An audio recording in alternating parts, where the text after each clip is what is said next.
So this is part 2 and is a continuation of why I will never do the 2-cup manifestation method ever again. So my mom insists that Rishi has been in Hong Kong for the past 5 years and that I didn't in fact see him 2 years ago.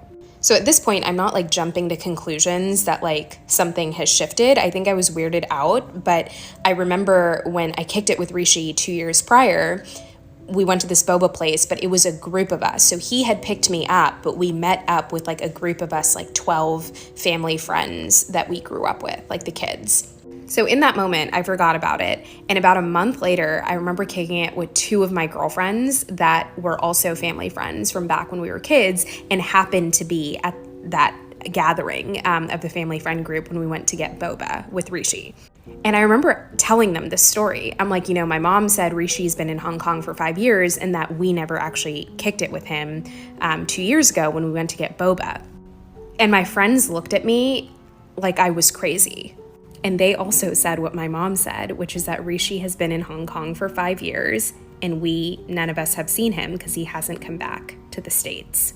Guys, this was the most destabilizing thing that I've ever felt in my entire life. And before anyone says I have a faulty memory, I'm a really sharp fucking individual. I have to use and rely on my brain for my corporate job. Like, there is no way that I could have made up a faulty memory that has to do with a family friend that I wasn't kicking it with on a regular basis. It was just too fucking out there and random. And then when I was 24, I ended up seeing Rishi at a wedding, and dead ass, he was like, "Oh my God, Sonia, it's great to see you. I haven't seen you since like senior year of high school." My heart dropped. I still cannot explain this situation to this day. And I think the thing that bugs me out about this method is I used it for a pretty small thing. I would have gotten a job regardless. I'm very competent. I'm very qualified. It would have been fine. I used it to just get something I would have eventually gotten, which is why I think I had a more subtle, even if I found it, incredibly weird, it was a more subtle shift in my reality.